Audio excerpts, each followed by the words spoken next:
Ladies and gentlemen, Asian Guy here. What I'm about to tell you is going to fundamentally change how you think about markets, monopolies, and the concentration of wealth. Yesterday, at the stroke of midnight Beijing time, the Chinese government implemented what appears to be a simple bureaucratic requirement for silver exporters. Companies need to produce at least 80 tons of silver annually to qualify for export licenses. 80 tons? It sounds reasonable, doesn't it? It sounds like a modest threshold designed to ensure only serious established companies can export silver from China. But what the mainstream media isn't telling you, what the financial press is completely missing, is that this innocent 80-ton requirement has just created the most exclusive monopoly in modern commodity history. In the entire world, including China, there are only 12 companies that can meet this threshold. 12. Not 1/200, not 120. 12 companies now control the global silver supply chain. And overnight, the executives and major shareholders of these 12 companies have become silver billionaires. Not through innovation, not through superior mining techniques, not through finding new deposits, but through the stroke of a regulatory pen that eliminated 99% of their competition. We are witnessing the greatest artificial wealth creation event in the history of commodities. While thousands of smaller silver refineries and exporters were shut out permanently, while global supply chains collapsed, while industrial users panic about securing silver for their factories, 12 companies just hit the lottery. And the lottery prize isn't millions, it's billions. Because when you control a scarce resource that the entire world needs and you eliminate virtually all competition through regulation, you don't just set the price, you become the price. Today I'm going to take you inside the 80-ton monopoly. I'm going to show you exactly who these 12 companies are, how much wealth was transferred to them yesterday, and why this represents the most successful cornering operation in market history. Because what happened on January 1st, 2026 wasn't just a policy change. It was a coordinated wealth extraction mechanism disguised as environmental protection. To understand how devastating this 80-ton requirement really is, you need to understand the structure of the global silver industry before January 1st. The silver market wasn't dominated by mega corporations. It was fragmented across hundreds of small and medium-sized operations. In China alone, there were over 400 companies involved in silver refining and export. These weren't massive industrial giants. They were family businesses, regional refineries, specialized processors, and mid-tier mining companies that had built the global supply chain over decades. Most of these companies produced between 5 and 30 tons of silver annually. They were efficient, nimble, and competitive. They kept silver prices low through competition and specialization. They served niche markets, handled custom orders, and maintained the flexible supply networks that global industry depended on. But 80 tons, that's a completely different scale. That's not a refinery. That's an industrial empire. To produce 80 tons of silver annually, you need massive mining operations, enormous processing facilities, extensive logistics networks, and hundreds of millions of dollars in capital investment. You need to be one of the largest mining companies on Earth. And here's the key insight that Beijing understood when they set this threshold. There are only 12 companies globally that can meet it. They didn't choose 80 tons randomly. They didn't pick a round number out of convenience. They calculated exactly how many companies they wanted to control the global silver market, and then they set the threshold to achieve that number. It's regulatory engineering at its most cynical. They designed a rule that appears reasonable on its face but eliminates 99% of the competition. It's like saying only basketball players over 7 feet tall can play professional basketball. Technically, it's an objective standard. In practice, it eliminates virtually everyone. And this brings us to the genius of the Chinese strategy. They didn't nationalize the silver industry. They didn't seize private assets. They didn't break any international trade laws. They simply changed the rules of the game to concentrate market power in the hands of a dozen giants. It's privatized monopoly creation. It's free market concentration through regulatory capture. And it's perfectly legal under international law. The smaller refineries didn't get compensation. They didn't get buyouts. They just got shut out. Permanently. Their equipment is now worthless. Their expertise is irrelevant. Their customer relationships are severed. Hundreds of companies that built their entire businesses around silver exports just discovered that their business model is illegal.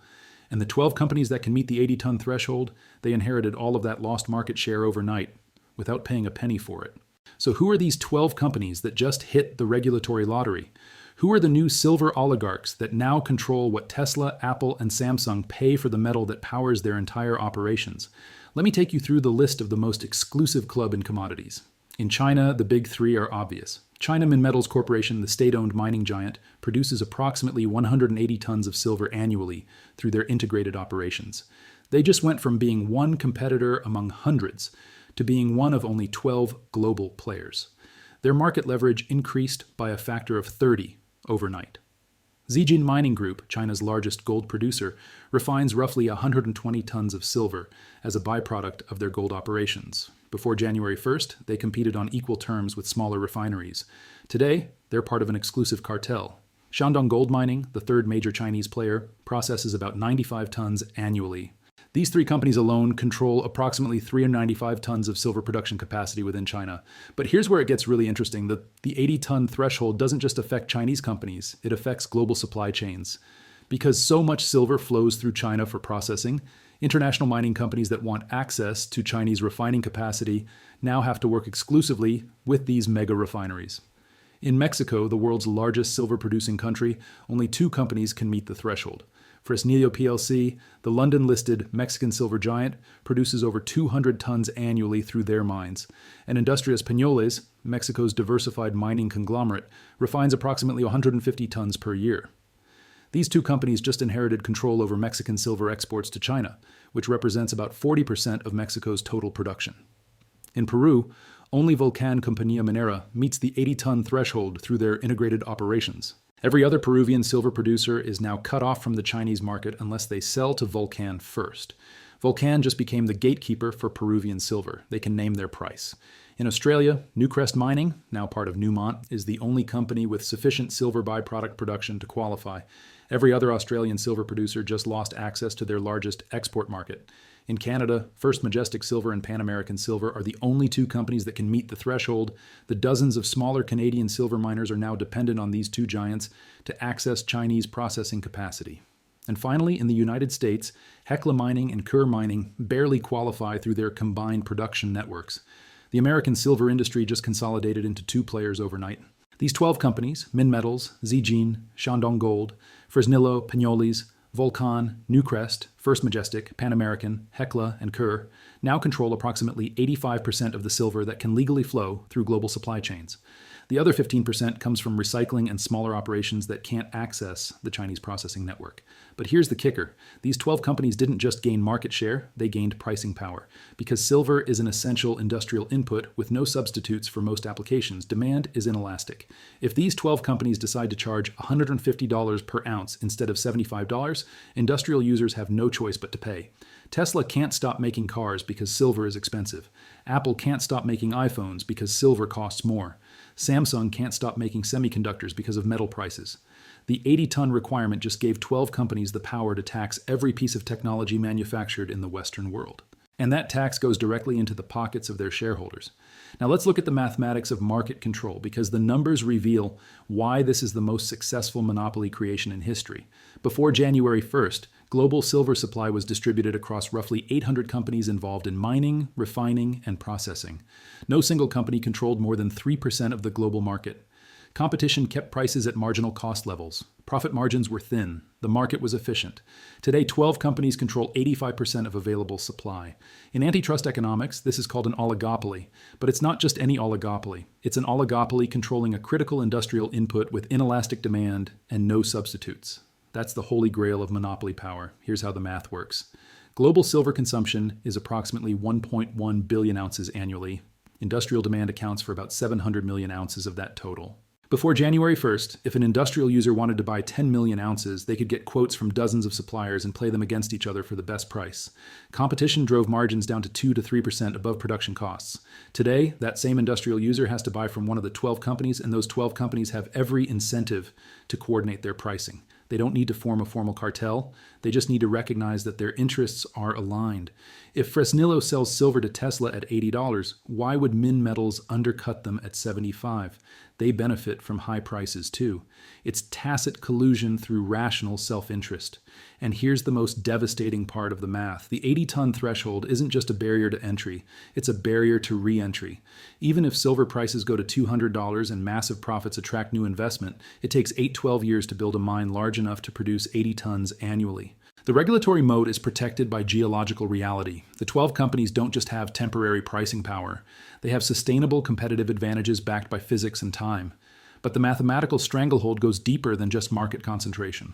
Let's look at the cash flow implications. Before the Chinese restrictions, a typical industrial silver purchase might have generated $0.50 per ounce in profit margins for the supplier.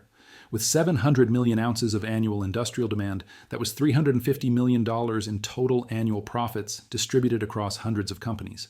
Now, those same 700 million ounces flow through 12 companies with oligopoly pricing power.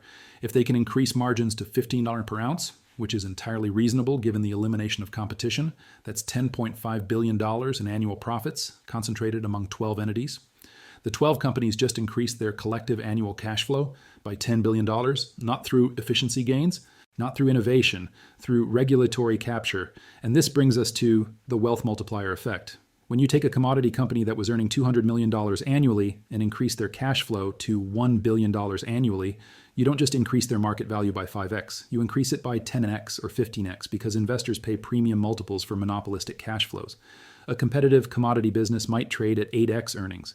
A monopolistic resource business trades at 25x earnings because the cash flows are predictable and protected from competition.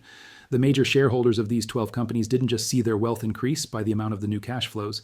They saw their wealth increase by 10, 15 times the new cash flows because of the market's revaluation of monopolistic assets. This brings us to the overnight billionaire creation event because what happened on January 1st represents the largest artificial wealth transfer in modern commodity history. Let's look at specific examples of how regulatory stroke created instant fortunes. Take Fresnillo plc, the Mexican silver giant. Before January 1st, Fresnillo was valued at approximately $4 billion based on competitive market dynamics. They were a large, well-run mining company operating in a competitive industry. Today, as one of only 12 companies that can supply silver to global markets, their pricing power has increased exponentially. Conservative estimates suggest their market value could reach 20 to 25 billion over the next 12 months as investors recognize their monopolistic position. The Bayers family, which controls Fresnillo through their holding company, just saw their wealth increase by approximately $15 billion. Not over years, overnight. Because of a regulatory change they had no role in creating. Or consider Zijin Mining Group in China. Before the restrictions, Zijin was valued at $15 billion as a diversified mining company. Silver was a byproduct, not their primary business. But with their silver refining capacity now giving them access to an oligopolistic market, their silver operations alone could be worth $8 to $10 billion. Chen Jinshan, Zijin's chairman, and the company's major shareholders just captured billions in wealth through regulatory arbitrage.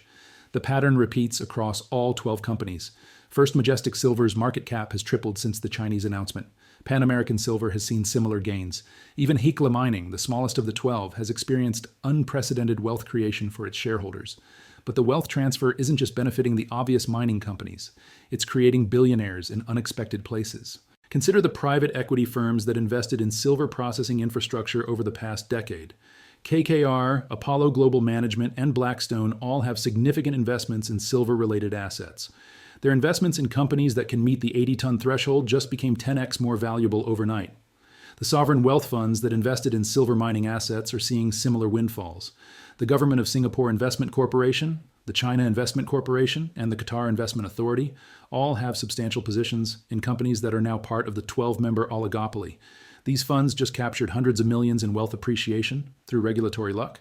And then there are the family fortunes that were built over generations, but just exploded in value through regulatory accident. The Larrea family in Mexico, which controls mining operations through Grupo Mexico, just saw their wealth increase by billions. The Benavides family in Peru, which has mining interests that benefit from the supply concentration, experienced similar wealth creation. We're not talking about gradual wealth accumulation through business success. We're talking about the instant creation of multi-billion-dollar fortunes through the redrawing of regulatory boundaries. It's the equivalent of the government announcing that only 12 companies can sell gasoline, and then watching those 12 companies become the most valuable enterprises on Earth. The Chinese 80-ton requirement didn't just create a monopoly. It created a new class of commodity billionaires whose wealth is protected by regulatory barriers that can't be overcome by competition, innovation, or market forces. These are permanent fortunes backed by atomic elements and government licenses. And the most disturbing part? The wealth transfer is just beginning. Because as global silver shortage deepens, as industrial demand continues growing, as Western governments realize their critical supply chains are controlled by 12 companies, the pricing power of these oligarchs will only increase. We haven't seen the peak of this wealth creation event. We've seen the beginning. The 80-ton monopoly just redistributed hundreds of billions of dollars from industrial users to resource oligarchs, from technology companies to mining billionaires, from competitive markets to regulatory arbitrage. And unlike traditional monopolies that can be broken up by antitrust action, this one is protected by international law, geological reality, and the simple fact that you can't print silver in a laboratory. The 12 companies that can meet China's 80-ton threshold just inherited the power to tax the global economy, and they plan to use it.